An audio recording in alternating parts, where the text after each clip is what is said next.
वासरः भृगुवासरयुक्तायां शुभ नक्षत्रे शुभ योगे शुभ करणे एवं गुण विशेषण विशिष्टायां शुभायां शुभदिनो श्रीमान् श्रीमतः गोत्रस्य नामधेयस्य अखिलांड कोटि ब्रह्मांड नायकस्य आद्यंत परमेश्वरस्य पुराण पुरुषस्य पुरुषोत्तमस्य सिद्धि बुद्धि समेत श्री वरसिद्धि विनायक देवतस्य प्रीत्यर्थं प्रेतये कल्पोक्त प्रकारेण यावच्छक्ति ज्ञान आवाहनादि షోడశోపచార పూజామహం కరిష్యే అని చెప్పి మీ యొక్క ఈ ఉంగరం వేలిని నీటిలో ముంచి కరిష్యే అనుకోవాలి.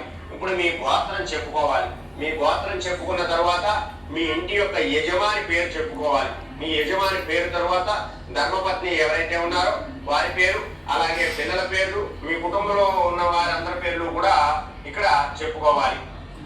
श्रीमान श्रीमतः गोत्रस्य नामधेयस्य आत्रेयस गोत्रस्य जोगराव नामधेयस्य नरसिंह नामधेयस्य भवानी नामधेयस्य सतीश नामधेयस्य उज्ज्वल नामधेयस्य सहर्षिणी श्री नामधेयस्य वेंकटेश नामधेयस्य नागरत्न नामधेयस्य कियांश नामधेयस्य शिवन नामधेयस्य सह कुटुंबस्य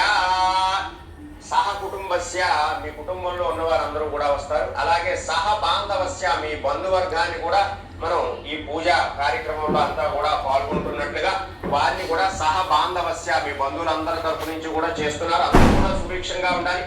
అందరికీ కూడా వరలక్ష్మి అమ్మవారి యొక్క అనుగ్రహం ఉండి ఆ మహాలక్ష్మి అమ్మవారి యొక్క ప్రతి ఒక్కరికి కూడా అమ్మవారి యొక్క అనుగ్రహం అనేటటువంటిది కలగడం, మీకు కీర్తి ప్రతిష్టలు అఖండ ఐశ్వర్యము కూడా ఈ వ్రతం చేయడం ద్వారా కలుగుతుంది. ప్రత్యేకంగా స్త్రీలకి సౌభాగ్యం అనేటటువంటిది కలుగుతుంది.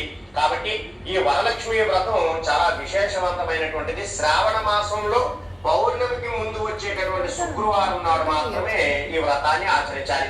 కాబట్టి అందులో భాగంగా మనం ఇక్కడ సంకల్పంలో మనం గోత్రాలు